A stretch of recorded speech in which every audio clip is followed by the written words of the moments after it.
Bueno, buenos días. ¿Estamos todos preparados? La energía a tope. Me imagino que con ganas siempre de aprender, ¿no? En el fondo para eso estamos aquí, en este planeta llamado Tierra, para aprender. Y son 20 años de este congreso. Recuerdo como si fuera ayer cuando estuvimos un poco ideando, ¿no?, cuál sería la idea, la fórmula, los primeros ponentes, el nombre incluso, ¿no?, este misterio, este congreso de misterios de la ciencia y de la historia. Y por supuesto, pues con el motor siempre de Mil Caminos, de Gloria, de José, de todos los miembros de Mil Caminos, que son los que hacen posible que año tras año, salvo el paréntesis de la pandemia, pues este congreso, que ya es uno de los más longevos de España y posiblemente del mundo, pues se siga celebrando. Qué maravilla, ¿no? Y qué maravilla que siga convocando a tanta gente guapa, tanta gente buena y tanta gente luminosa con ganas de seguir aprendiendo. Y por eso quería que en este congreso tan especial, estos 20 años, ¿no?, que de alguna forma cierra un ciclo, pues bueno, pues contar estos cuentos, ¿no?, que me caracterizan, que sabéis que suelo terminar la mayoría de los programas de la Escóbula de la Brújula, que muchas de las charlas que he dado aquí, en este lugar, en esta sala, también siempre lo suelo espigar, ¿no?, con algún cuentecito, porque me parece que siempre son más representativos a veces que de pensamientos profundos, sino que los propios cuentos ya nos está transmitiendo una enseñanza, y una enseñanza poderosa. Y por eso quería un poco, pues bueno, reflejar en esos cuentos que al final he puesto entre paréntesis o más, he puesto 10, pero ya sabéis que al final uno es generoso y posiblemente haya alguno más que creo que no os va a importar para nada, pues contar esos cuentos, ¿no?, que creo que son importantes recordar, porque fijaros que todo lo que os voy a contar a partir de ahora no es algo que desconozcáis, para nada, lo sabéis perfectamente desde que nacéis hasta que llegue nuestro último hálito. Sabéis perfectamente muchas de las cosas que se van a decir aquí o que yo voy a exponer, pero conviene que las vayamos recordando de vez en cuando, porque en muchos cuentos están encapsuladas pues enseñanzas que nos van a hacer comprender un poco más el por qué estamos aquí, a dónde vamos y sobre todo quiénes somos. Y muchas veces, en muchos cuentos, lo que nos están dando pequeñas claves de cómo ser felices o de cómo encontrar la felicidad. Y aquí os quiero hacer una pregunta, ¿vale? ¿Cuántos días, haciendo un balance de vuestra vida hasta el momento presente, cuántos días pensáis que habéis sido plenamente felices? Ir pensando. ¿Pensáis que pueden ser 100, 200, 1, ninguno? Es una pregunta que parece que no, pero tiene su enjundia. Y esta pregunta se la hizo este hombre, Abderramán III, el creador del califato de Córdoba, califa omeya, que os podéis imaginar en esa época de esplendor de Córdoba. Este hombre vivió 70 años y 50 de los cuales pues fue reinando, siendo uno de los, vamos a llamarlo así, de los líderes más potentes, no solo de Al-Ándalus, sino posiblemente de toda Europa. Bueno, pues cuando Abderramán III muere en el año 961 con 70 años de edad, se le encuentra, entre sus posesiones, se le encuentra un pequeño manuscrito, escrito de puño y letra por él. Y llamó mucho la atención a sus súbditos, ¿no?, diciendo, ¿y esto? ¿Cómo ha dejado esto aquí escrito? Era un pequeño testamento espiritual. Y en ese escrito, él ponía, dice, he reinado en paz y concordia durante 50 años de mi vida, he sido temido por mis enemigos, admirado por mis súbditos, respetado por mis aliados, he tenido todo el poder, toda la gloria, todo el dinero. Dice, pero he hecho un recuento de todos los días durante mi vida, no solo durante su reinado, durante toda su vida, en los que he sido plenamente feliz. Y dice exactamente los días que, según él, fue feliz a lo largo de esos 70 años de un hombre tan poderoso que lo tenía todo. ¿Sabéis cuántos días él reflejó en este manuscrito de su puño y letra? 14. Solo he sido plenamente feliz, como él dejó escrito y reflejado, 14 días. Entonces eso te llama la atención y te hace pensar. Dice alguien como él, un personaje histórico, y este dato que cuento es cierto, solo fue 14 días feliz. ¿Qué significa? Que evidentemente la felicidad no está en las posesiones. Él lo tenía todo. Él tenía además ese palacio de Medina Zara, en fin, era una de las personas más temidas y también más respetadas, como él dijo. Y sin embargo, la felicidad no estaba en las posesiones, estaba en otro tipo de cosas que poco a poco iremos descubriendo, ¿no?, con muchos de los cuentos que os he traído a relucir. Y fijaros que muchos de esos cuentos, muchas veces mal llamados cuentos de hadas, pues son donde queda reflejada esa especie de sabiduría arquetípica, ¿no? Y llamo sabiduría arquetípica esa que siempre ha estado ahí, pero que de vez en cuando conviene escuchar y conviene recordar. Y cuenta también otra anécdota de un personaje histórico como era Albert Einstein, que él dio una de las charlas, evidentemente muy relacionada con el mundo de la física y con el mundo de la teoría de la relatividad, y cuando termina se le acerca una mujer, que era una pedagoga australiana, Ben Foss se llamaba, y se acerca a él y le dice: profesor, dice, yo tengo unos hijos y me gustaría que me diera un consejo para que sepan qué tienen que hacer o cómo pueden ser más sabios. Y lo que les cuenta Albert Einstein como respuesta, dice, pues que lean cuentos de hadas. Entonces esta pedagoga australiana se queda así un poco como sorprendida y dice, bueno, vale, pero después de leerle estos cuentos de hadas, ¿qué más tengo que hacer? Y Albert Einstein le dice que le siga leyendo cuentos de hadas. Claro, esta mujer al final, esto lo cuenta en uno de sus libros, y se queda pensando como diciendo, ¿por qué me dijo esa respuesta Albert Einstein? Cuando lo lógico es pensar que, pues mira, que estudie, que haga un máster, que haga viaje. No, que lea cuentos de hadas. Y pensó, como también ha pensado otros grandes historiadores y también escritores como Italo Calvino, que en el fondo, en los cuentos de hadas, que no siempre salen hadas, pero en los cuentos de hadas sí que está un poco desarrollado el destino de un ser humano, y no solo el destino del ser humano, sino también el destino de la propia humanidad, ¿no? Porque dan una serie de claves, dan una serie de guiños, donde te está diciendo lo que tienes que hacer o lo que no tienes que hacer precisamente para encontrar esas cuotas, esas dosis de felicidad y saber un poco cuál es tu destino, y por eso muchas veces nos identificamos con el héroe, la heroína o con el antihéroe que aparece en muchos de estos cuentos. Y porque en todos estos cuentos, si hacemos una síntesis, veréis que muchísimos son anónimos, son de autores que no conocemos su nombre. Conocemos el nombre de recopiladores, ¿no?, como pueden ser los hermanos Grimm o como fue Charles Perrault, incluso aquí en España Ferran Caballero, pero muchas veces no conocemos el nombre auténtico de la persona que hizo un cuento, y luego de ese cuento se han hecho variantes y transformaciones a lo largo del tiempo. Solo La Cenicienta, por ejemplo, que es uno de los cuentos más antiguos que existen, tiene más de 450 versiones, y no todas son iguales y no todas aparece un zapatito. Entonces eso sí que nos hace pensar de que realmente el cuento, el pequeño cuento, ha sido un instrumento, ha sido una herramienta de conocimiento, ha sido una herramienta para transmitir verdades esenciales, verdades que todos conocemos, pero que de vez en cuando alrededor de la hoguera, de una hoguera física o de una hoguera virtual, ahora mismo estamos en una hoguera virtual donde estamos todos reunidos, una especie de filandón, una especie de tertulia, aunque yo sea el que está hablando, pero en el fondo ya digo que lo que os voy a contar es un poco lo que decían estos autores anónimos, y algunos que son conocidos, ¿no?, como puede ser Andersen, incluso Oscar Wilde, que también hicieron cuentos, pero siempre basándose y alimentándose de esa fuente genuina, esa fuente primordial, esa fuente arquetípica, que es donde está todo, donde ahí está todo el conocimiento que debemos de vez en cuando ir sacando encapsulado y contando, ¿no?, y contándolo de la mejor manera. Porque en definitiva muchos de los cuentos, como bien sabéis, proceden de la tradición tanto oriental como occidental. Hay muchos cuentos que son persas, hay cuentos budistas, cuentos zen, cuentos jasídicos, cuentos judíos, cuentos rusos, hay hasta cuentos chinos.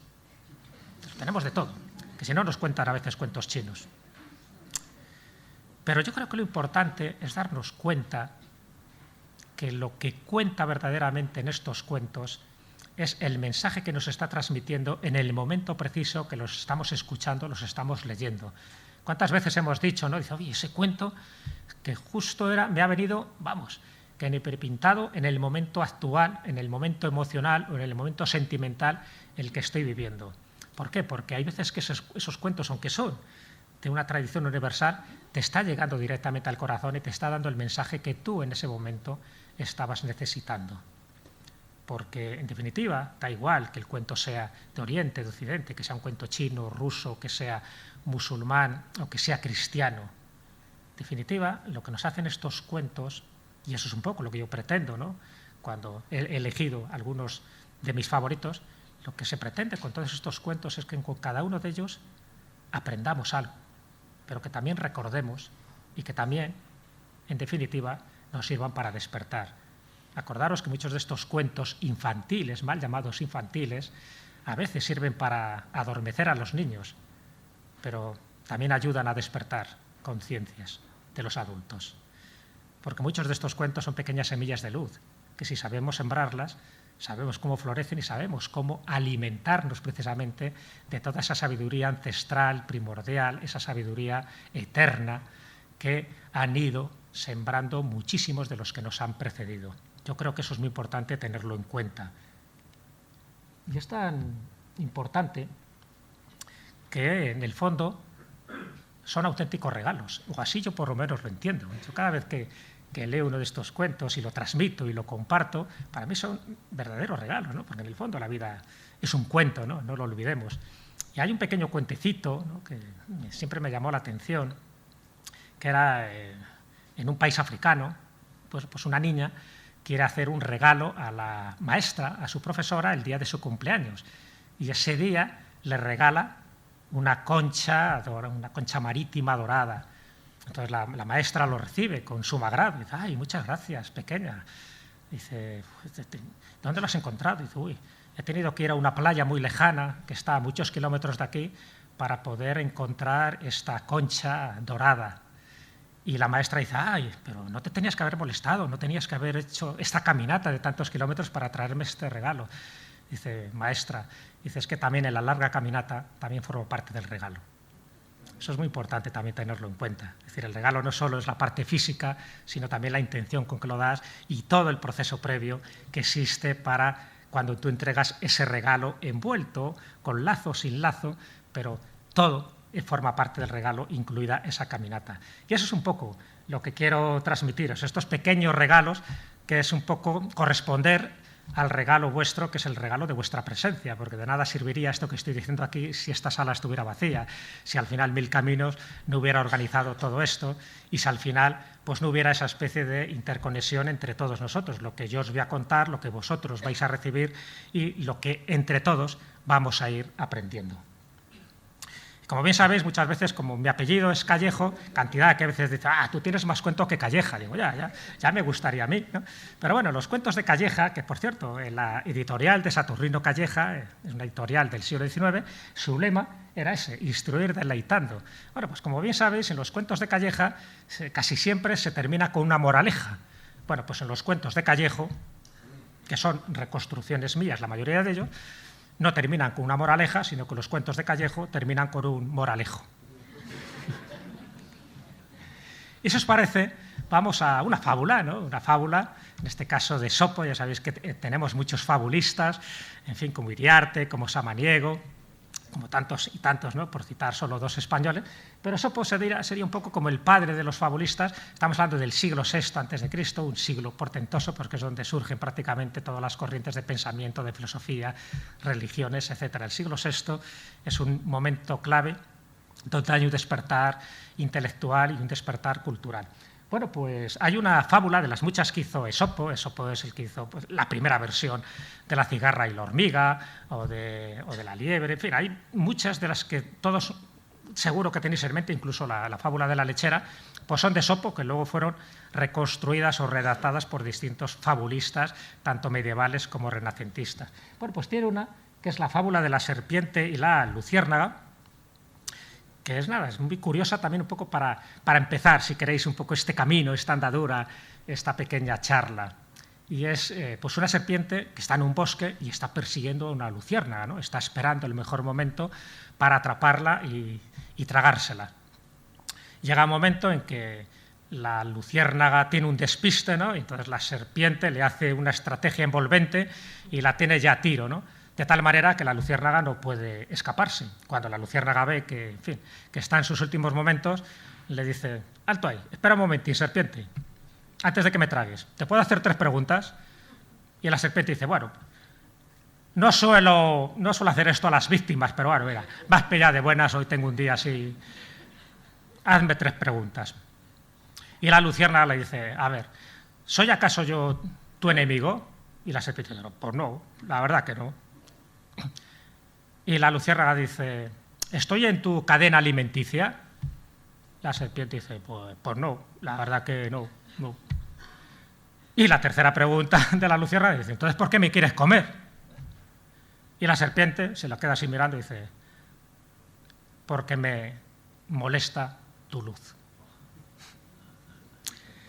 Y fijaros un poco, que es una fábula, muchas moralejas o moralejos os lo dejo para vosotros, pero qué importante a veces es huir de esas personas que solo ven de nosotros la parte negativa, ¿no? No ven la parte luminosa. Pero eso es importante, ¿no? Y aquí esto es un buen ejemplo de que nos rodeemos de otras luciérnagas, que siempre estemos en compañía de otros seres de luz, de personas vitaminas, como algunas veces se las ha definido, e intentar evitar a las personas tóxicas, porque muchas veces la luz que proyectáis, que proyectamos, sobre todo los que estamos un poco en este camino de autoconocimiento, pues molesta a mucha gente, molesta a muchas lenguas viperinas, molesta a muchas serpientes. Entonces, yo creo que la luz siempre hay que expandirla, aunque haya personas, aunque haya seres que les molesta, ¿no?, esa vibración. Pero si les molesta, porque son personas tóxicas y siempre las va a haber, y además están cumpliendo su papel en la evolución, pero si les molesta es que los seres de luz algo bueno estamos haciendo, ¿no?, que es precisamente sembrar esas semillas de positividad y de creatividad. Y cuando hablamos de cuentos, evidentemente hay un libro de referencia, que son Las 1001 noches, ¿os acordáis?, ¿no? Incluso Walt Disney ya ha hecho algunas que otras versiones, ¿no?, como Aladino y la lámpara maravillosa, o Alí Baba y los 40 ladrones, en fin, hay unas cuantas, o Sinbad, el marino, sin ir más lejos. Pero hay otro relato dentro de Sherezade, ¿no?, cuando está contando al sultán cada historia, cada noche, una historia nueva, precisamente para no ser decapitada, ¿no?, para que no le ocurra lo que le pasaron a otras concubinas de su harén. Pues Sherezade, en una de esas noches, le cuenta esta, la de los dientes del sultán, que más o menos lo que está diciendo es que el sultán una noche tiene una pesadilla, ¿no?, una pesadilla tremenda, y esa pesadilla es que está perdiendo todos los dientes, se van cayendo los dientes, y eso no lo puede soportar. Así que llama a un oniromante, que es un interpretador de sueños, ¿no?, a un sabio, al sabio de la corte, le llama y dice: ven para acá, y le cuenta el sueño, le dice: ¿cómo puede interpretar esto? ¿Por qué él ha soñado esto que para él era tan inquietante, ¿no?, que es perder los dientes? Entonces, lo que le dice este oniromante, este sabio, dice: tengo clara la explicación y la interpretación de este sueño. Eso significa que por cada diente que su majestad ha ido perdiendo es un pariente menos, es un pariente que va a ir muriendo. Y entonces el sultán se queda así contrariado y dice: ¿qué estás diciendo? ¿Que cada diente que es uno de los que están aquí que se van a morir? Bueno, vamos, fuera de aquí, que le den 100 latigazos, ¡hala! Y el otro dice: ¿qué he dicho? Que llamen a otro. Y llaman al siguiente sabio, ¿no?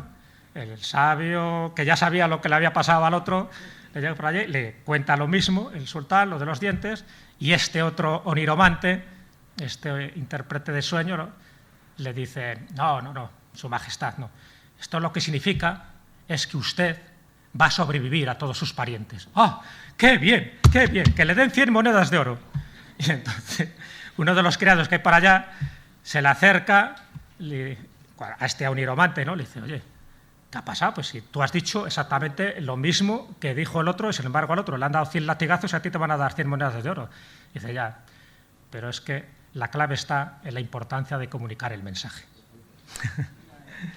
Fijaros, ¿no?, como muchas veces se puede decir lo mismo, pero bueno, con otras palabras, de otra manera, porque en el fondo esto es un poco como los espejos, ¿no? Cuando uno tiene mala leche, al final, lo que reflejas y lo que recibes, al final es esa mala leche. Cuando uno tiene una buena predisposición y tienes un buen ánimo, ¿no?, positivo, al final, como si fuera un espejo, recibes también eso mismo. Bueno, pues el poder de las palabras, el poder comunicarse. ¿Cuántas veces nos hemos metido en conflictos y en jaleos? Precisamente por eso, por una mala palabra, porque lo hemos expresado mal, porque digo, ay, ¿cómo lo habrá entendido? Es decir, eso es muy importante también, y eso es lo que nos puede evitar pues, muchísimos conflictos, tanto con la gente que tenemos alrededor, incluso con nosotros mismos. Por eso un poco la importancia también de este cuento de los dientes del sultán.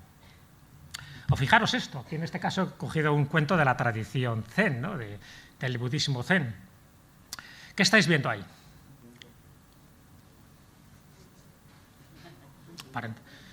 Esto es un poco lo que le preguntaron un día unos discípulos que estaban ahí en un zazen, en un sitio donde estaban meditando, ¿no? Sabéis que el zen también es una forma de meditar. Y le preguntan a su maestro, dice, maestro, dice, ¿nos podrías contar de dónde viene el lado negativo de nuestra mente, ¿no?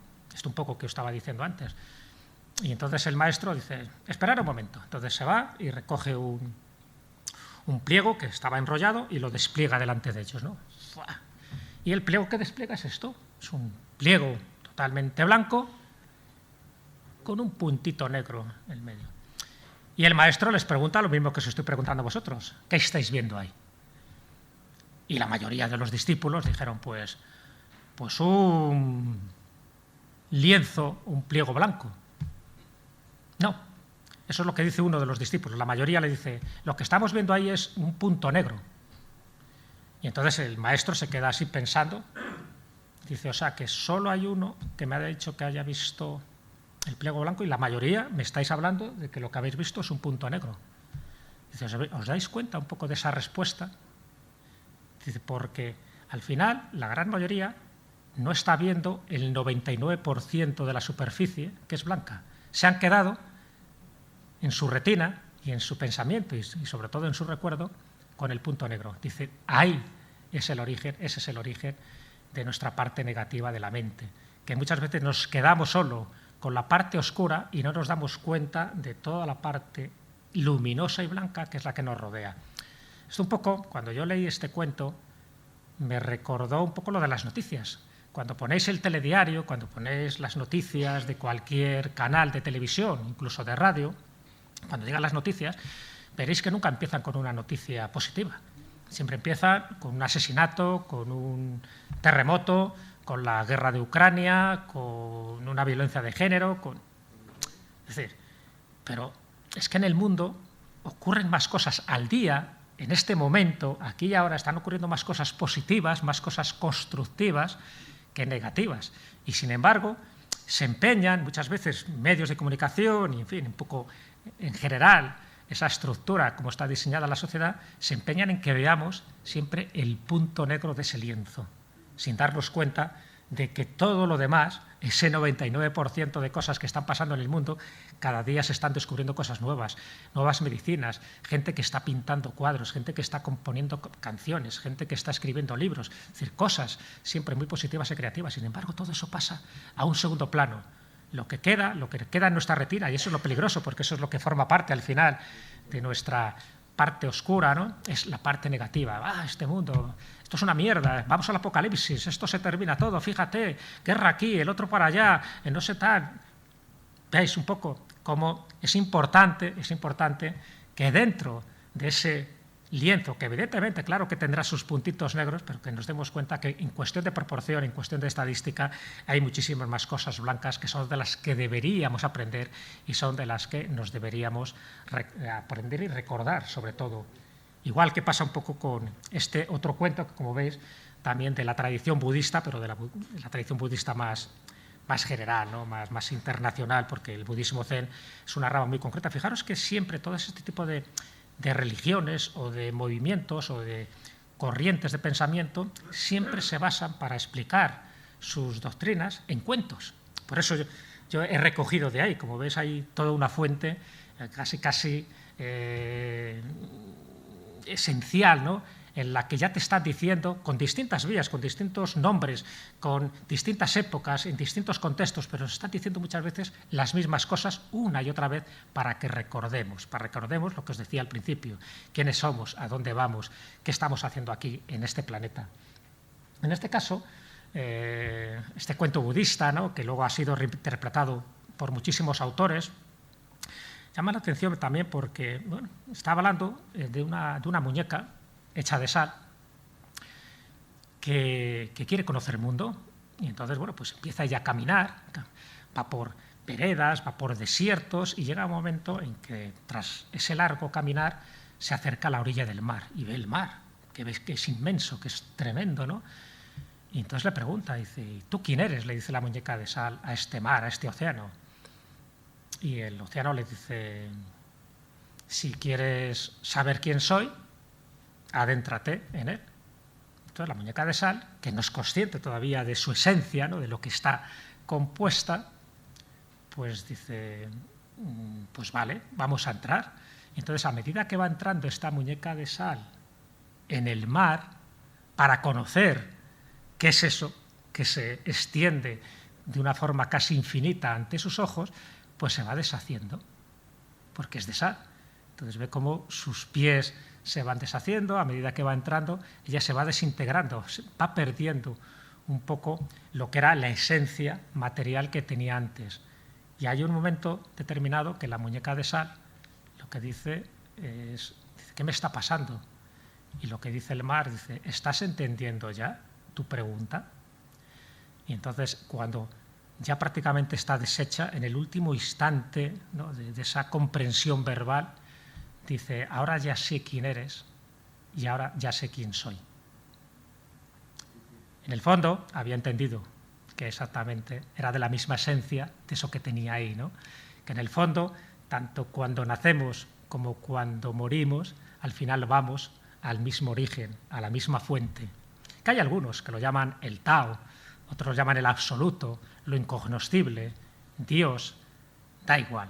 Pero en el fondo, para llegar a conocerte a ti mismo, al final te tienes que unir a la esencia, a la unidad, ¿no?, a la fuente de la que tú has salido previamente. Esto es algo que nos repiten todas las religiones y todas las corrientes filosóficas, pero que a veces no llegamos a entender, ¿no?, porque pensamos que somos algo distinto al resto, ¿no?, a lo que nos rodea. Y no es así.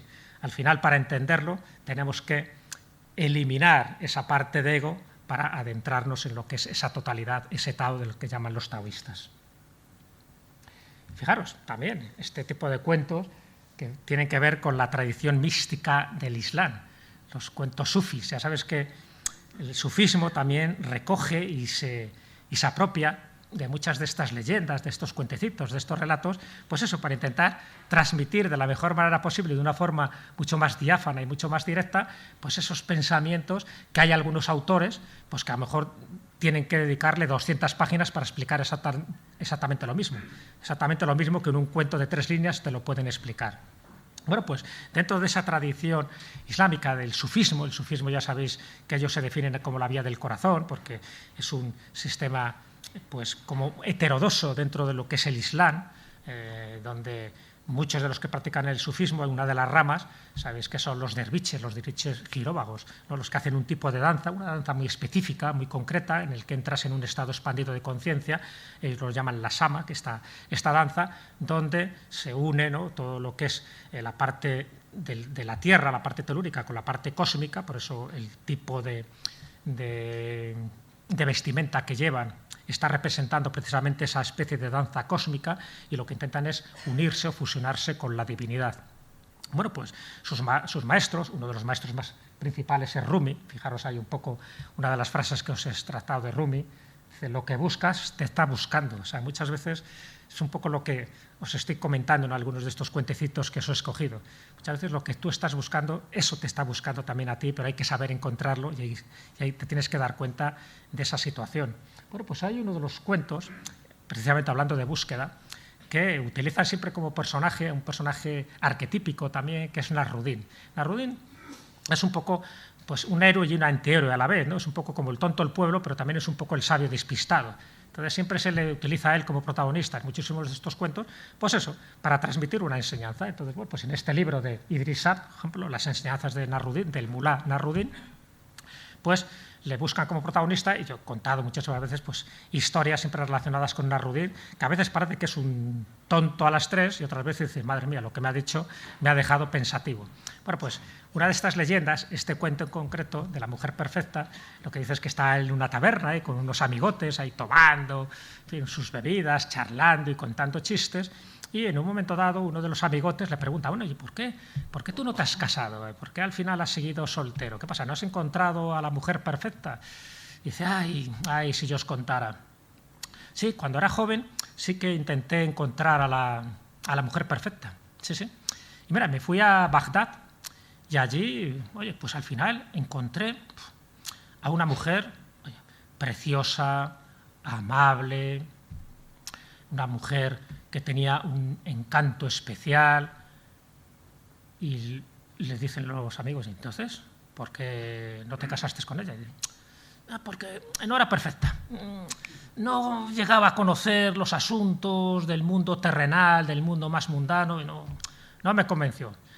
Y así que me fui a otra localidad y me fui a Damasco, oye, y allí encontré una mujer alta, rubia, culta, elegante, y que conocía además todas las cosas del mundo, que había leído muchísimo, que incluso había escrito, y le dicen sus amigos, bueno, qué bien, entonces, ¿por qué no te casaste con ella? Y dicen, es que no era la mujer perfecta, sí, porque conocía muchas de estas cosas, pero del mundo espiritual es que no tenía ni idea. Y aparte era un poco bizca y no... Dice, vaya. Así que me fui caminando y me fui a esta Isfahán, y en Isfahán, oye, ahí encontré, qué mujer. Rubia, guapa, inteligente, conocía todo lo del mundo terrenal, conocía todo lo del mundo espiritual, lo sabía todo. Y le dicen los amigos, entonces, ¿por qué? ¿Por qué no te casaste con ella? Y dice, ay, amigos, porque ella estaba buscando al hombre perfecto.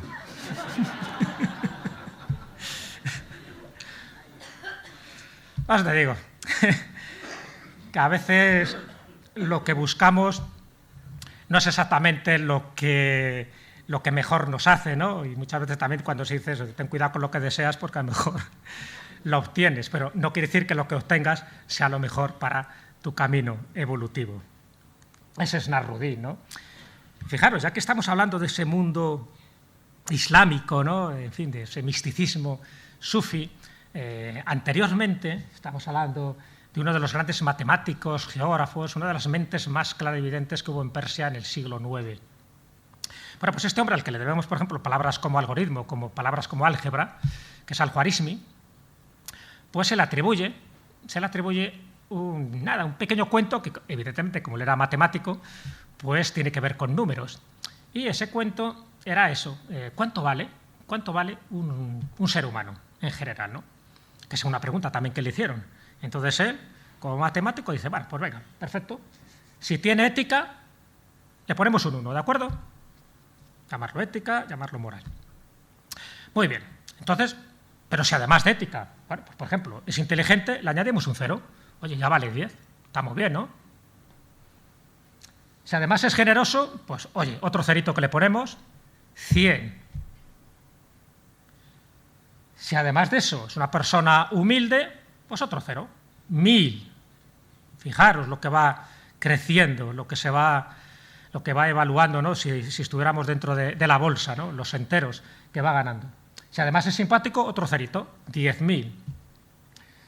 Y podríamos poner más cosas. Yo he puesto, esta es una recreación que yo he hecho, pero bueno, si además es buen conversador, le añadimos otro 0 y 100.000.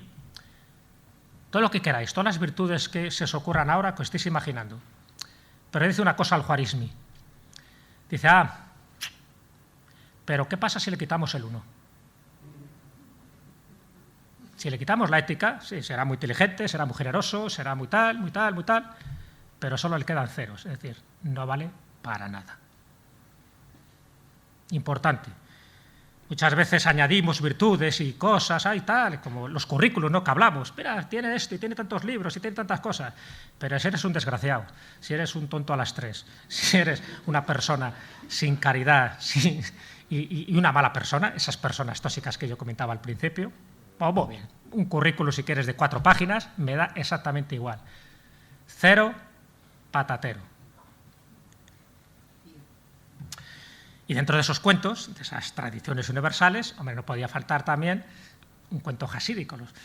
El hasidismo es otra de esas ramas, ¿no?, mística y piadosa, en este caso del judaísmo. Es algo que surge en el siglo XVIII.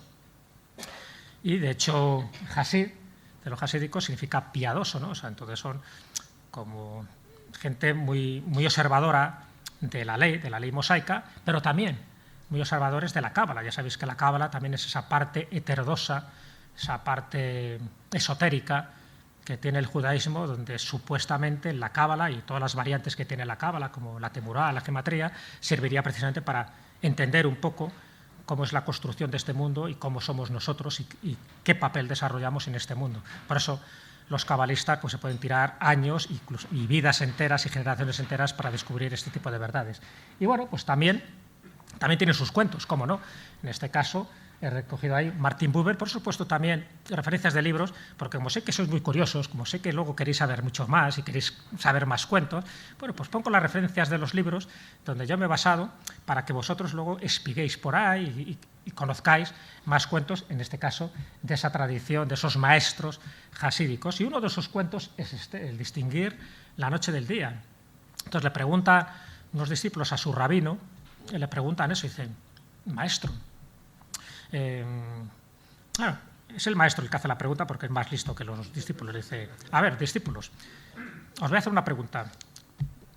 ¿Cómo sabríais distinguir vosotros la noche del día? Es decir, cuando termina la noche y cuando empieza ese amanecer, ese crepúsculo que da origen al día. Entonces uno de los discípulos levanta siempre el listillo, ¿no? Siempre hay un Jaimito, como se llama en la tradición jasídica. Pues cuando en la lejanía sabes distinguir a un caballo de un perro. Y el rabino dice, podría ser, pero no. Por ahí no van los tiros. ¿Alguien más? Pues levanta otro la mano. Cuando puedes distinguir un alcornoque de un ciprés. El alcornoque dice, no es eso. Pero bueno, has hecho un buen intento. Entonces, nada, todos se quedan ahí mirando unos a otros. No acertamos, no acertamos. Y al final, como ve que, en fin, no hay una explicación, una respuesta coherente, ya los discípulos le dicen, bueno, maestro, díganos. Dice, pues mira, es muy sencillo. ¿Cómo distinguir, no? Cuando termina la noche y cuando empieza el día? Dice, pues cuando, por ejemplo, veis a una persona que nunca habéis visto, que es la primera vez, y cuando incluso puede ser de una raza distinta, de un país distinto, pero reconocéis en él a un hermano. Dice, porque si no sois capaces de eso, es decir, si no sois capaces de reconocer a alguien que forma parte de esta familia, ¿no?, que somos todos humanos, dice, entonces si no eres capaz es cuando todavía en tu corazón sigue siendo de noche. Y ahí lo deja. Y así todos los discípulos como diciendo, dice, lo del perro y el caballo parece que no era eso. Fijaros un poco también en la época que estamos viviendo, ¿no?, con todas las corrientes migratorias, en fin, de gente que va de un lado para otro. Muchas veces siempre pensamos que el que llega siempre es un enemigo, ¿no?, que es el otro, el que tú no reconoces como alguien igual, el que no lo reconoces como si fuera tu hermano, ¿no? Pues un poco por ahí van los tiros, por lo menos desde mi punto de vista. Es decir, cuando tú no reconoces que todos formamos parte de la misma grey, de la misma comunidad, que todos somos hermanos, entonces quiere decir que todavía nuestro corazón a lo mejor todavía se ha hecho de noche y no ha empezado a amanecer. O dentro del mundo también hinduista, ¿no? Qué curioso la cantidad de cuentos que hay dentro de esa tradición que, fijaros, tiene tantos dioses y cada dios tiene 1000 leyendas asociadas. Pero hubo un personaje, que no sé si algunos de los que estéis aquí habéis oído hablar de él, que es Ram Dass. Él no se llamaba así, este es su nombre iniciático, ¿no?, cuando tiene la conversión. Él se llamaba Richard Alper. Richard Alper era uno de esos personajes más carismáticos y que más sabían en la época, en los años 60, en la época de los hippies y de las psicodelias y de las drogas en Estados Unidos, ¿no? Junto con Leary y tanta gente que quería acercarse a ese mundo, ¿no? Más de lo paranormal, pero a través de la ingesta de drogas. Entonces, bueno, pues Richard Alpert al final se dio cuenta, tuvo esa especie de epifanía, de transformación, de catarsis, donde se dio cuenta de que, bueno, que había que buscar otras vías que no fueran precisamente esas vías rápidas, pero también muy peligrosas, como es la vía de las drogas y de la psicodelia. Y entonces, bueno, pues se hizo hinduista, tenía su Arran con sus discípulos, y él, pues, bueno, lógicamente también enseñaba sus historias a través de esos cuentos que él había aprendido de la tradición hindú. Y uno de esos cuentos es Las dos olas. Y lo que dice es que, imaginaros, estamos en ese océano, antes cuando os he contado lo de la muñeca de sal, estamos en ese océano, y hay dos olas, una grande y una más pequeña. Y son dos olas que se van poco a poco acercando hasta la orilla, ¿no? Entonces la ola grande, que tiene más perspectiva, le dice, uy, por allí veo que hay otras olas que están rompiendo, ¿no?, contra unas rocas, estamos yendo hacia el fin, este es el acabose, no puede ser. Y la ola pequeña dice, tranquila, tranquila, pero no, que yo estoy viendo que las olas que nos están precediendo se están rompiendo ahí contra esas rocas y contra esa orilla. Esto es el fin. Siempre hay un agorero, ya en todas las películas. Y la ola pequeña dice, mira, si te dijera 8 palabras, solo 8 palabras, ¿se te quitaría el miedo? Y la ola grande que va por ahí surfeando, solo con 8 palabras, y se me quita el miedo con 8 palabras. Y la ola pequeña dice, sí. Pues dímelas rápido, que estoy viendo yo que vamos por mal camino. Y la ola pequeña le dice, tú no eres la ola, eres el mar. Y en ese momento a la ola grande se le pasó todo el miedo, porque se dio cuenta de que no era su final. Fijaros, tú no eres la ola, eres el mar. ¿Cuántas veces siempre nos intentamos identificar como algo distinto a lo que somos? 8 palabras, en este caso, que son capaces de tranquilizarte, en el momento que somos el todo. Es verdad que cada uno tenemos nuestro nombre, nuestro apellido, nuestra profesión, nuestras características, nuestra personalidad, nuestros vicios, nuestros defectos, nuestras virtudes, nuestros talentos.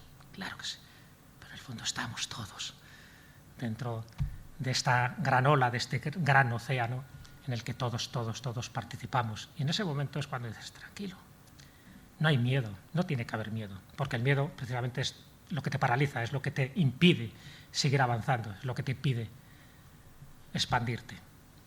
Eso es muy importante siempre tenerlo en cuenta. Y Ramdas lo sabía, y por eso iba espigando con estas pequeñas perlas de sabiduría a sus discípulos, ¿no?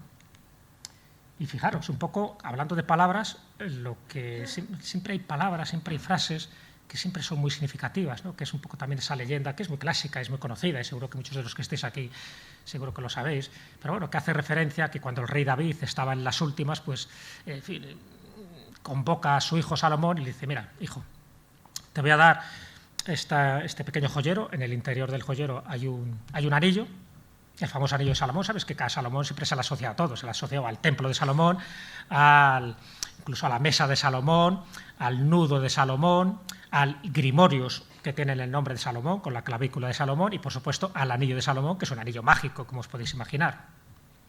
Pues bien, entonces el rey David, que estaba ahí agonizando, le pasa esto y dice, mira, en este anillo hay inscrita hay 3 palabras. Fijaros que antes os hablaba de 8 palabras, ¿no?, para quitar el miedo de la ola grande. Hay 3 palabras. Dice, en tu reinado habrá momentos muy buenos, placenteros, de orgullo y de sacar el pecho, pero habrá otros momentos que entrarás en crisis y que verás que todo funciona mal y que parece que el reino se desmorona. En cualquiera de los 2 momentos, tú lee la inscripción del anillo. Y efectivamente, así ocurrió. El rey David muere, como bien sabéis, en ese año 1000 a.C., que es cuando se le sitúa el templo de Salomón y se sitúa la vida de Salomón, Él tiene momentos buenos, momentos malos, pero siempre que pasaba por uno de esos momentos, es decir, cuando todo el mundo le aclamaba a Lev Vitors, eres el mejor, qué tío, Salomón, Salomón, Salomón, o cuando le decía, vaya mierda de rey que tenemos, que mira lo que pasa, nos han destruido el templo, siempre recurría a eso. Abría el joyero, cogía el anillo y en el interior del anillo, ¿sabes lo que ponía? Esas 3 palabras, que las tenéis que grabar además en vuestra mente porque yo también las recuerdo cuando estoy pasando los mejores momentos y también los peores. Esas 3 palabras del anillo de Salomón, decían y dicen, esto también pasará. Esto también pasará. Ya digo que es clásica y que forma parte, ya digo, de esa sabiduría perenne, pero conviene recordarlo. Cuando pensamos que somos los mejores y que guays y que estupendos, cuidado, esto también pasará. Y cuando estemos más hundidos en la miseria, en la depresión, parece que no hago nada bien, que me está ocurriendo, o que esto también pasará. Y fijaros, una de las personas que más me ha influido, y muchas de las que recojo esos cuentecitos, es de Anthony de Melo, o Tony de Melo, como así le gustaba que le llamaran.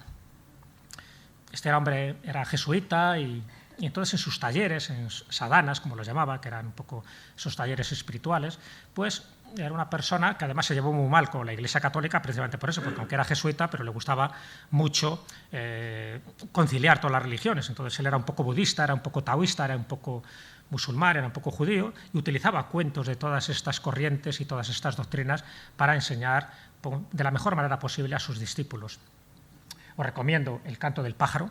Fijaros también un poco, supuesto, hay una de las referencias de ese El canto del pájaro, cuando dice eso, ¿no? De maestro, en fin, siempre nos estás contando historias, ¿no? Pero nunca nos cuentas su significado. Entonces le dice eso, dice, bueno, a ti te gustaría que yo cogiera una manzana, la comiera, la masticara y luego te la diera, ¿no? Saborea tú lo que es una manzana, sácale tú el jugo, sácale tú la moraleja o el moralejo. Es decir, que muchas veces los cuentos, yo puedo dar mi propia explicación, pero cada uno luego tiene la suya. Bueno, pues tiene varios cuentos, siempre, como veis, hay una persona siempre muy afable, luego, bueno, el pobre murió de un infarto de una forma súbita, pero siempre nos dejó ese legado, ¿no? Y una de las cosas que él decía es que teníamos que ser siempre, o ir por la vida ligeros de equipaje, siempre ligeros de equipaje, porque lo importante siempre es el momento presente, el aquí y el ahora. Bueno, pues otro de los libros que os voy a recomendar es La oración de la rana. En La oración de la rana hay uno de los cuentecitos que él recoge, que es La posada de las 5 campanas. Yo sé que aquí hay mucho empresario, hay mucho emprendedor. Os voy a dar un consejo de marketing, siempre viene bien, ¿no? Además, por el mismo precio.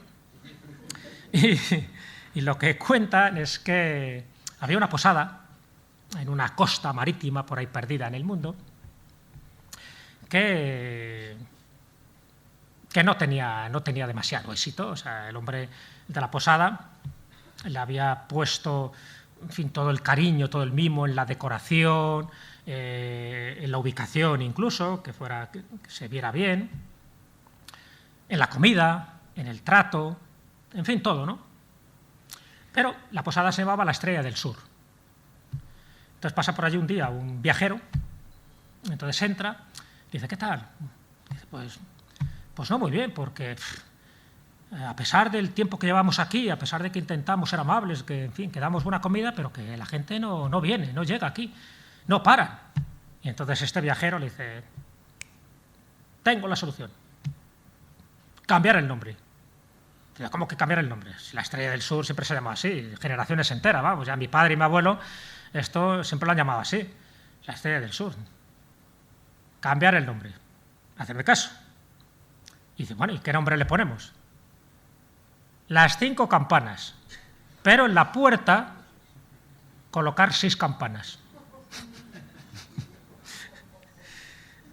Y el posadero dice, bueno, total, tampoco tenemos nada que perder, porque esto va a la ruina. Dice, vosotros hacedlo y yo cuando venga ya hablamos.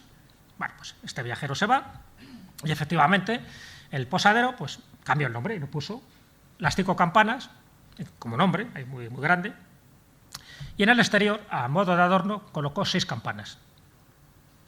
Cuando este viajero que le había dado el consejo regresa al cabo de un año, pues ve que aquello está abarrotado. Dice, oye, qué ambiente, qué animadillo. Entonces habla con el posadero y ¿qué?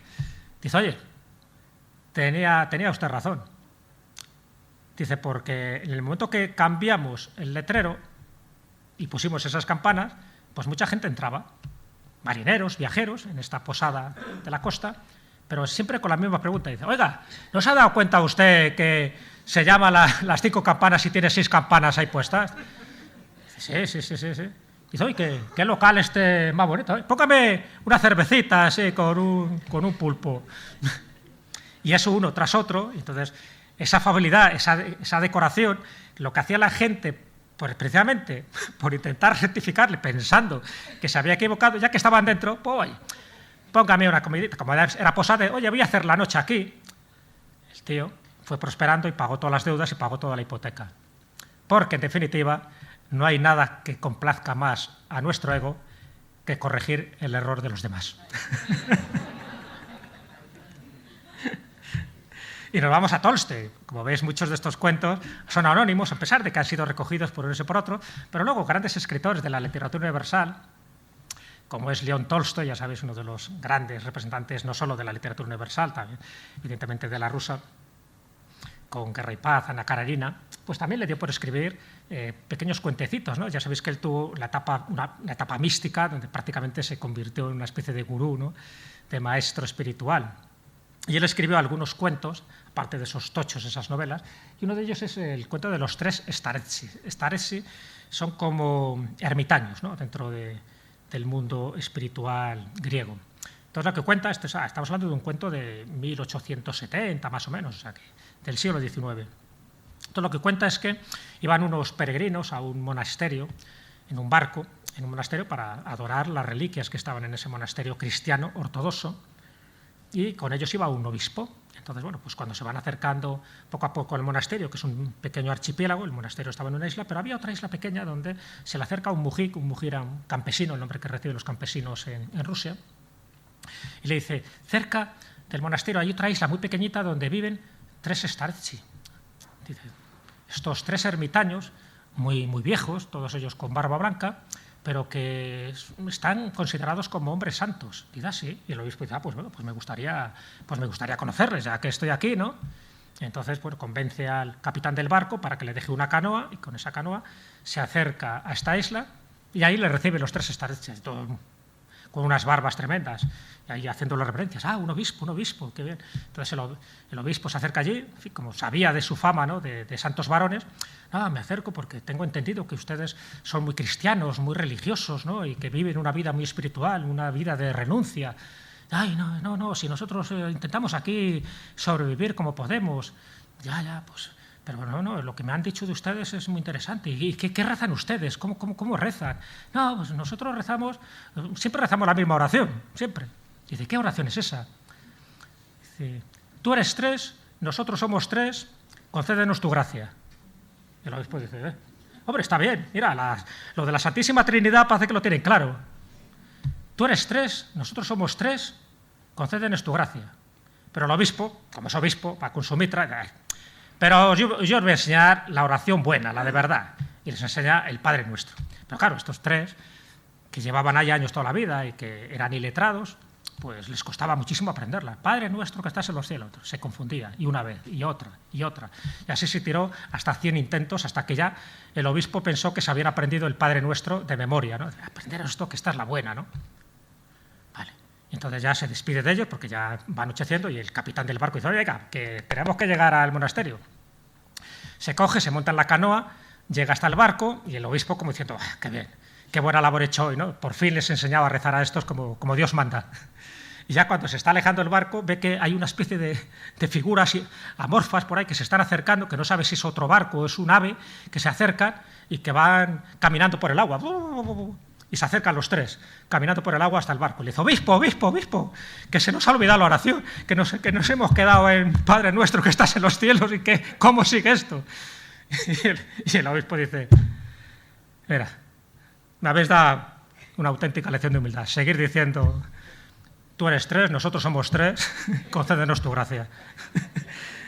Vosotros me podéis haber enseñado muchísimo más y yo, ingenuo de mí, pensando que yo soy un obispo y que tengo más categoría teológica, os he intentado enseñar algo que no necesitáis para nada porque sois capaces de caminar por el agua.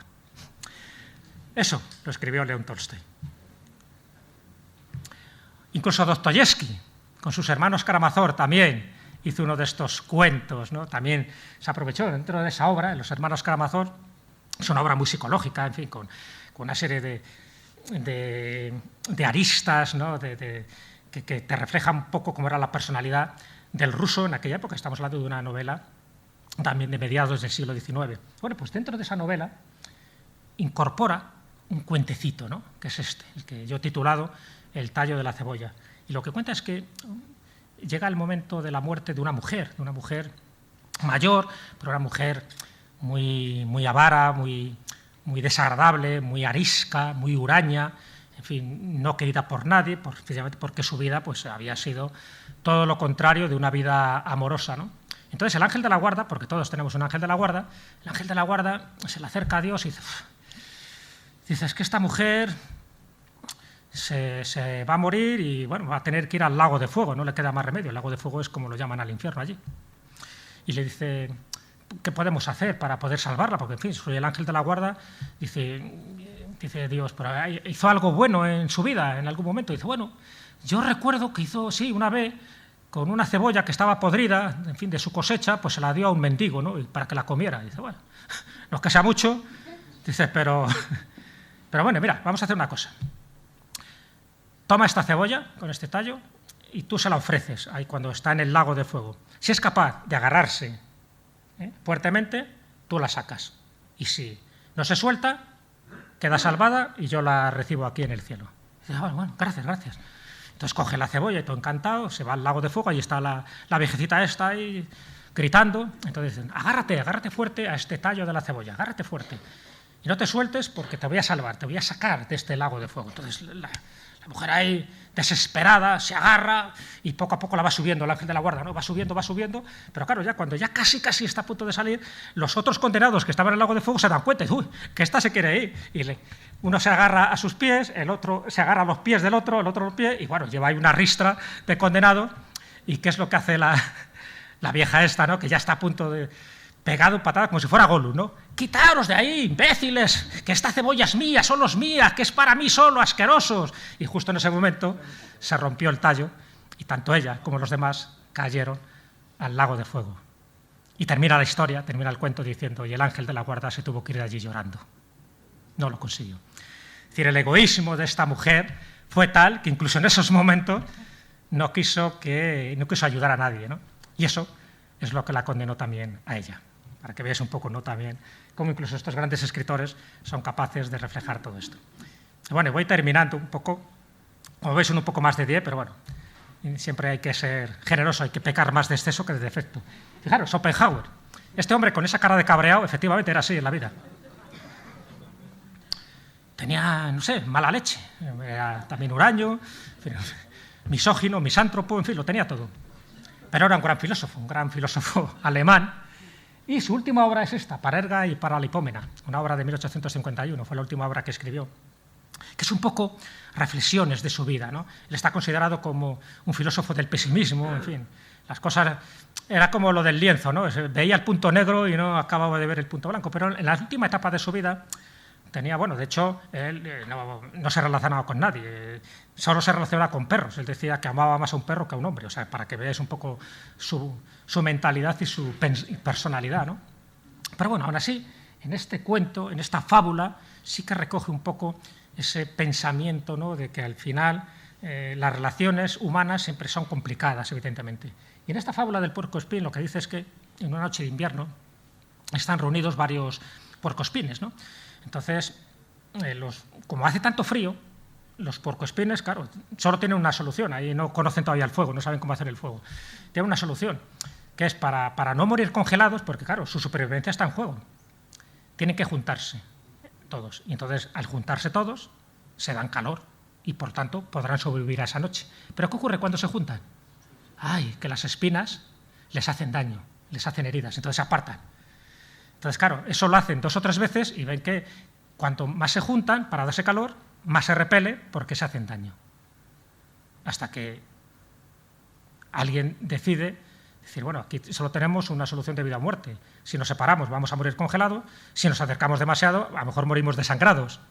Hay que buscar la distancia correcta. Entonces nos vamos a juntar, pero a la distancia donde esas púas no nos lleguen a hacer daño, pero que sí es importante esa convivencia, esa hermandad, esa cercanía, esa proximidad y ese calor. Porque si no es así, entonces todos estamos condenados a la extinción. Y al final consigue la distancia adecuada, que en definitiva, como él decía Schopenhauer, que era muy filósofo, es un poco lo que buscamos todos. Todos nos relacionamos con todos, pero que corra el aire, que hay una cierta distancia. Es verdad que las púas a veces nos hacen una cierta herida, pero que esa herida no sea tan sangrante como para producir un rechazo. Entonces esa era un poco la fábula del puercoespín. O la de Antoine de Saint-Exupéry, ya sabéis que fue uno de los grandes aviadores, pero también un gran escritor, el autor del Principito, ni más ni menos, ¿no? Aparte de otras obras. Bueno, él cuenta una anécdota. Él también participó en la Guerra Civil Española y es capturado en Barcelona. En Barcelona le meten en una celda donde prácticamente pues, al día siguiente le iban a ejecutar, le iban a fusilar, ¿no? Y él era consciente de eso. Él era del bando republicano y, por lo tanto, en esa celda dice, tú estás ayudando al bando enemigo, mañana te ejecutamos. Y él cuenta una historia muy curiosa, por eso la he traído, ¿no? Porque que sea de Antoine de Saint-Exupéry, que cuando está en la celda y cuando él ve que evidentemente le quedan horas, incluso el propio carcelero está en las rejas y ve al carcelero de lejos, incluso el carcelero no le quiere ni mirar, no quiere atravesar su mirada con él porque dice, ¿para qué? Si va a ser un cadáver dentro de unas horas, ¿no? Entonces se le ocurre, dice, bueno, saca un cigarro y le pide lumbre, ¿no? Le pide fuego. Y el carcelero, bueno, pues allá regañadientes, se acerca y le da fuego, ¿no?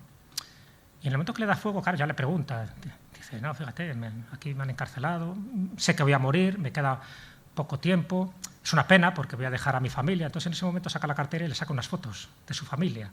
Entonces el carcelero en ese momento parece que se le enciende una chispa en su corazón de simpatía, y saca también él su cartera y le enseña también las fotos de su familia, del carcelero. Entonces, bueno, pues mantienen ahí una conversación, sonriendo, siempre Saint-Exupéry, mantiene esa conversación un poco más de cercanía, es decir, se rompió esa distancia, ¿no? Que comentaba antes de Schopenhauer, se rompió esa distancia y gracias al fuego, a la lumbre que le está dando para su cigarro, gracias a las fotos, gracias a una serie de comentarios y de anécdotas que cuenta Saint-Exupéry de su familia, el carcelero se va enterneciendo y esa sonrisa que le está llegando, esa sonrisa iluminadora, pues al final dice que el carcelero accede a abrirle la celda, le lleva por una serie de callejuelas de Barcelona, precisamente para indicarle la salida y para que pueda marcharse sin mayor peligro. Y gracias a eso salva la vida. Entonces él termina este pequeño relato, es una anécdota, no es un cuento como ves, pero él termina diciendo, una sonrisa me salvó la vida. Fijaros la importancia de una sonrisa en el momento adecuado.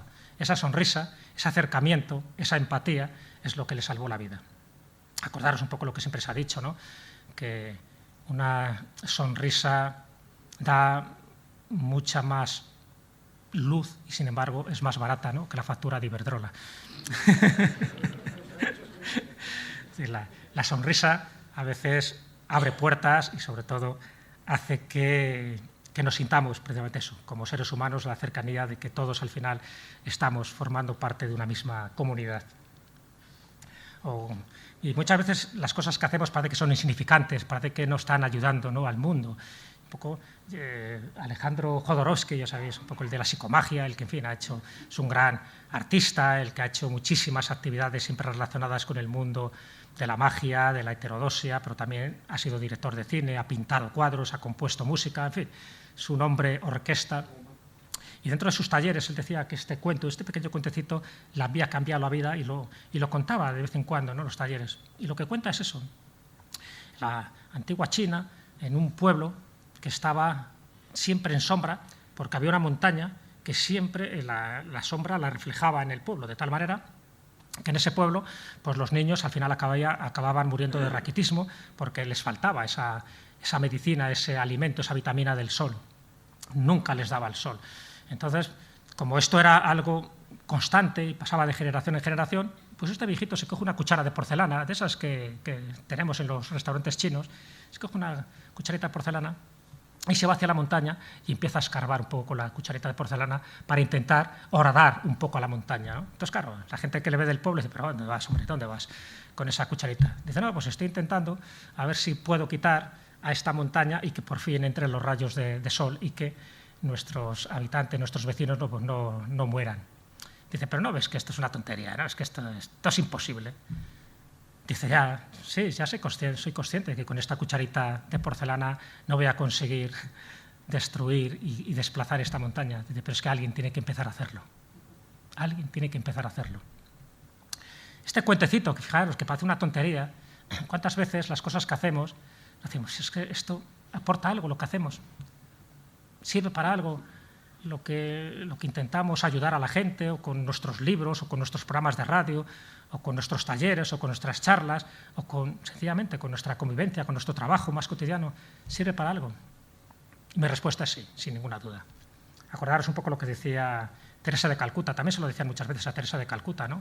Dice, pero ¿qué haces? Por muchos hambrientos y por muchos menesterosos que tú salves en Calcuta, si esto no sirve de nada, sigue habiendo miles y millones de personas que están en una situación desesperada. Y ella decía, dice, son pequeñas gotitas de agua, es cierto. Dice, pero el océano no sería igual sin estas pequeñas gotitas de agua.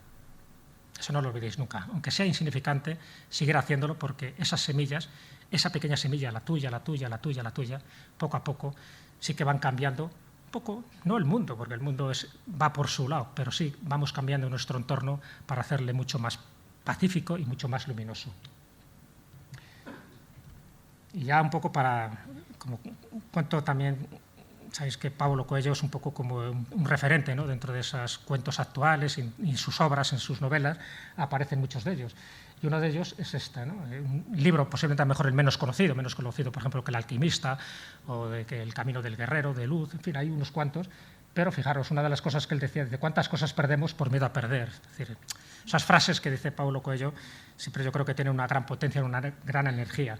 Y hay un cuento, que es el del agua, del cielo y del infierno, que dice que hay un señor que iba con su caballo y con su perro, ¿no? Iba caminando y en ese momento se desata una tormenta, de esa tormenta sale un rayo y ese rayo mata a los tres, súbitamente.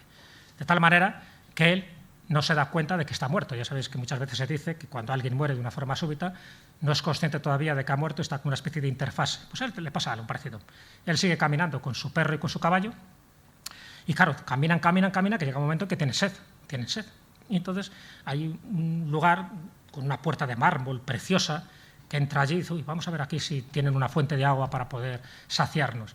Y entonces ahí hay un señor bien trajeado, con unas baldosas de oro, que llega hasta el lugar y dice, mira, es que tenemos mucha sed aquí mis amigos, en fin, el caballo, mi perro y yo, y queríamos a ver si podemos saciarnos. Y el tío que está allí, el guardián, dice, sí, sin problema, usted puede beber todo el agua que quiera. Ah, pues qué bien. ¿Cómo se llama este sitio? Este se llama El Cielo. Ah, El Cielo. Uy, qué suerte hemos tenido, ¿no? El Cielo. Qué nombre más bonito, más apropiado, qué marketing más bonito. Él no era consciente de que había muerto. Dice, entonces va allí con sus amigos y dice, no, de esta fuente solo puede beber usted. Los animales no pueden beber. Ah, ¿que no puede beber? Ah, pues entonces no, pues me voy, lo siento. Entonces coge y se marcha. Con más sed todavía, os podéis imaginar, sigue caminando y ve a lo lejos una puerta herrumbrosa, una puerta asquerosa, con un señor ahí con un sombrero medio tirado echándose la siesta. Dice, oiga, tenemos mucha sed, ¿podemos beber? Sí, ahí hay una fuente ahí detrás de esos riscos, en esas piedras, pueden beber todo el agua que quieran. Ay, pues muchas gracias. Entonces van, beben agua, tanto el hombre como el caballo como el perro, y cuando regresa dice, menos mal porque nos estábamos muriendo de sed. Y dice, ¿cómo se llama este sitio? Dice, este se llama El Cielo. Dice, ¿cómo que El Cielo? Dice, antes hemos venido de un sitio ahí muy bonito, con mármoles y baldosas de oro, que nos decían que era el cielo. Dice, ingenuos. Eso era el infierno. Lo que pasa es que a nosotros nos viene muy bien, porque ahí siempre se quedan aquellos que no son capaces de ayudar a sus mejores amigos.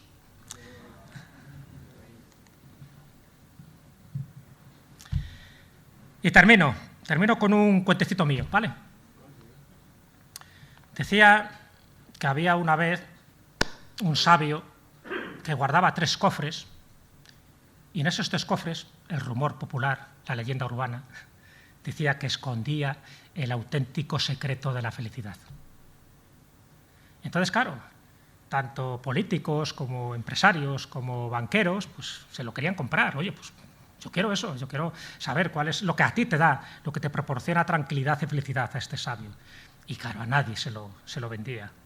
Incluso se lo intentaron robar, pero sin conseguirlo, lo cual todavía creaba más frustración en el político, en el banquero, en el empresario, porque tenía más envidia por no conseguir algo que ellos anhelaban, algo que les hiciera todavía mucho más felices y más poderosos.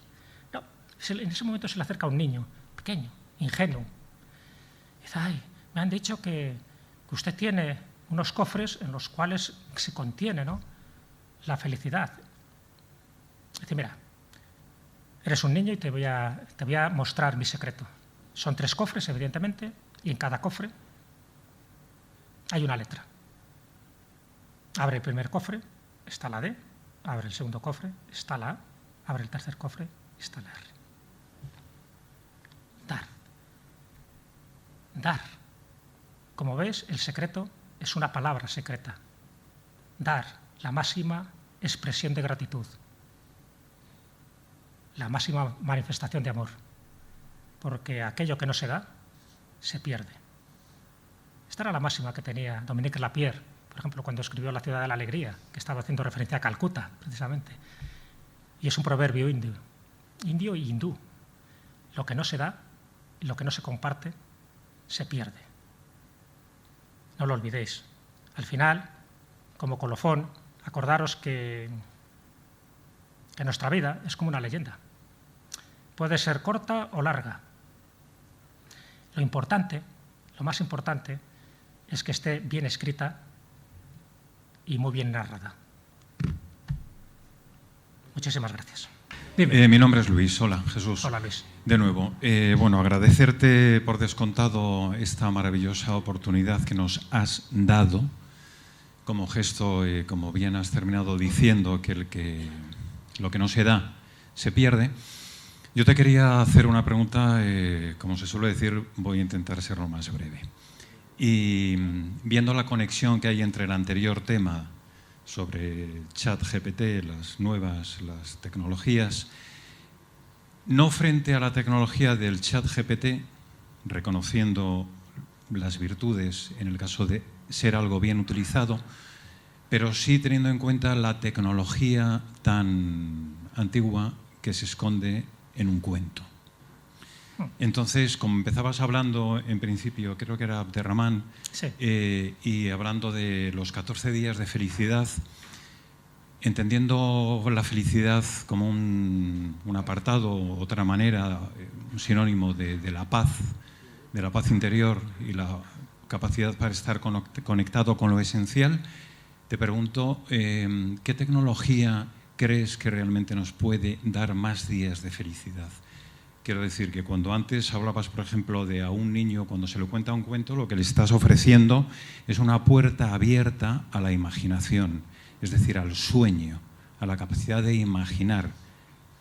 Un niño cuando escucha un cuento está creando, está imaginando, no le estás dando algo hecho, ¿no? Frente a lo que sería ChatGPT y similares. ¿Cuántos días de felicidad a ese niño que hay en nosotros y a los niños a los que se les cuenta un cuento con verdadero amor nos podría dar? Siempre es complicado, como te puedes imaginar. Incluso esta pregunta que os he hecho al principio de cuántos días de felicidad, a veces se podría traducir cuántos momentos de felicidad, porque por días es complicado, ¿no? Dentro del día hay muchas variantes, hay muchos altibajos.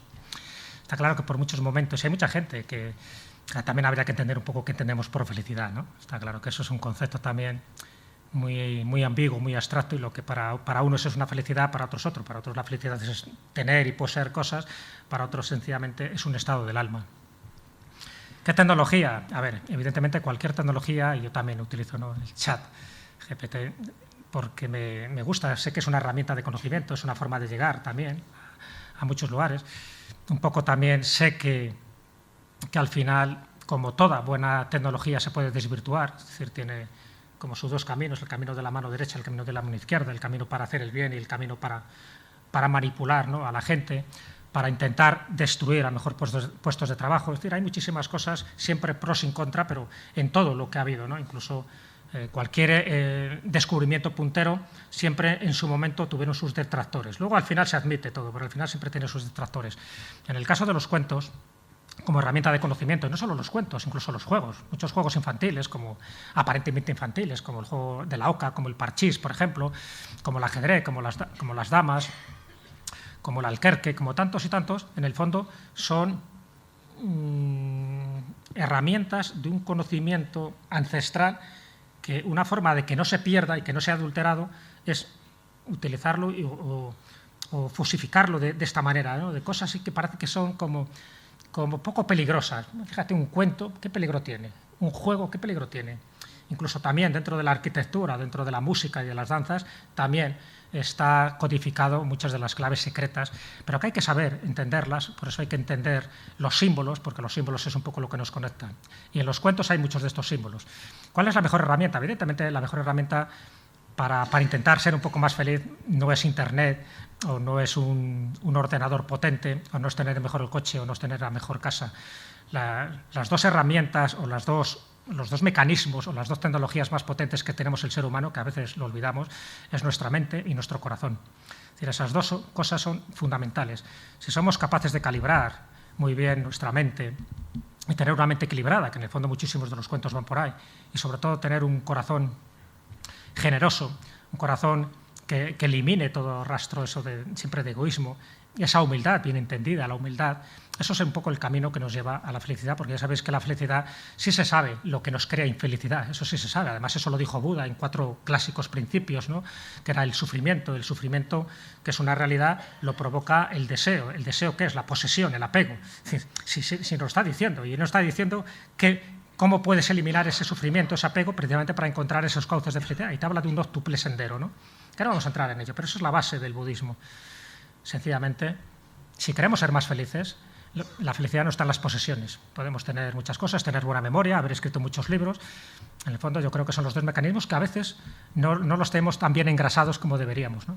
Que es nuestra mente y que es nuestro corazón. Para mí son las mejores tecnologías del mundo, las que son indestructibles y las que las tenemos muy al alcance de la mano. Tan al alcance de la mano que os acordáis que también había un cuento, ¿no?, antiguo, como decía, bueno, tenemos ahí una verdad que hacemos para que el hombre no lo conozca, la verdad auténtica, ¿no? Lo metemos debajo de no sé qué rocas, en el océano, en la alta montaña, no, dice, mételo en su corazón, que ahí nunca va a buscar. Ese es el gran error que tenemos los seres humanos. A veces no buscamos en nuestro corazón y por eso nos estamos perdiendo muchas piezas esenciales. Y una de las piezas esenciales son los cuentos. Algo que decía Tony de Melo, este hombre que os he contado, el del canto del pájaro, el de la oración de la rana, él decía una frase muy significativa y que yo suscribo. Dice, la distancia más corta entre el hombre y la verdad es un cuento. ¿Alguna pregunta más? Sí. Bueno, tengo una voz potente, pero en fin. ¿Qué te ha pasado, Tito? ¿Qué te ha pasado? Gracias, Jesús. Ha sido, la verdad, que maravilloso volver a escuchar tus cuentos, algunos que ya habías contado en otros momentos. Has empezado con lo de Abderramán, que al final solamente vivió 14 días de felicidad. Hay quien ha ido más lejos. Víctor Hugo decía que la felicidad es un relámpago entre 2 eternidades de oscuridad. Pero entonces mi pregunta es, ¿tú crees que Abderramán hubiera renunciado al resto de los días y se hubiera quedado solo con 14 días de vida o hubiera preferido mantenerse toda la vida entera, incluyendo los malos momentos? No tengo ninguna duda. Él hubiera hecho la misma vida que tuvo. Porque ten en cuenta que esos 14 días son los momentos finales, los momentos de lucidez. Es decir, hay mucha gente que vive y ni siquiera tiene esos momentos de lucidez cuando terminan sus días. Es decir, vive, pues eso, pensando que es un ser inmortal, que es un ser eterno, que a él nunca le va a pasar nada malo, o sencillamente que hay que vivir a tope ese carpe diem, pero carpe diem mal entendido, ¿no? De carpe diem, de que vamos a fundir la vida de cualquier manera y si se funda a los de alrededor no pasa nada. No. Él hubiera vivido exactamente igual y de hecho todos los emires que hubo anteriormente, el Emirato de Córdoba, igual que el califato, hicieron lo mismo o peor. O sea, cuando tú tienes el poder, cuando tú tienes ese privilegio, entre comillas, de nacer en el sitio que naces y heredar todo lo que él hereda, él no hubiera renunciado. De hecho, sí que hay algún caso, en fin, en alguna civilización por ahí de Oriente, algún emperador romano que le dio por cultivar cebollas en lugar de ser asesinado, ¿no?, en su palacio, que era un poco el final que tenían casi todos los emperadores, pero son momentos de lucidez. En el caso de Abderramán III, yo creo que esa lucidez la tiene al final. También tuvo el privilegio de vivir 70 años, lo cual no era normal en aquella época. Pero si a él le hubieran dado a elegir, imagínate que llega la hada, ¿no?, hada madrina, le dice, a ver, te doy a elegir, ¿solo quieres vivir 14 días plenas de felicidad o 70 años haciendo lo que te dé la real gana? Él elegiría los 70 años haciendo lo que le... Y luego ya diría, dentro de su cosmovisión islámica, dice, bueno, luego ya Alá me perdonará. porque todos, incluso los cristianos, acordaros, cantidad de cristianos, sabéis que los mayores genocidas, los mayores dictadores y tal, muchos son cristianos, han sido cristianos, pero siempre con la cosa de, bueno, cuando llegue el momento me confieso, ya está, y me escondo por ahí, me escabullo y me voy al cielo directamente, porque para eso he pagado las bulas, para eso tengo comprado al obispo, al cardenal, en fin, la gente se cree que puede engañar su destino, ¿no? Ese destino más espiritual. Luego se encontrarán con una sorpresa, ¿no? Cuando crucen en el otro lado. Pero yo creo, ya te digo, la respuesta la tengo clara. Abderramán III no hubiera renunciado para nada a sus lujos, a sus oropeles, a sus placeres y a sus concubinas.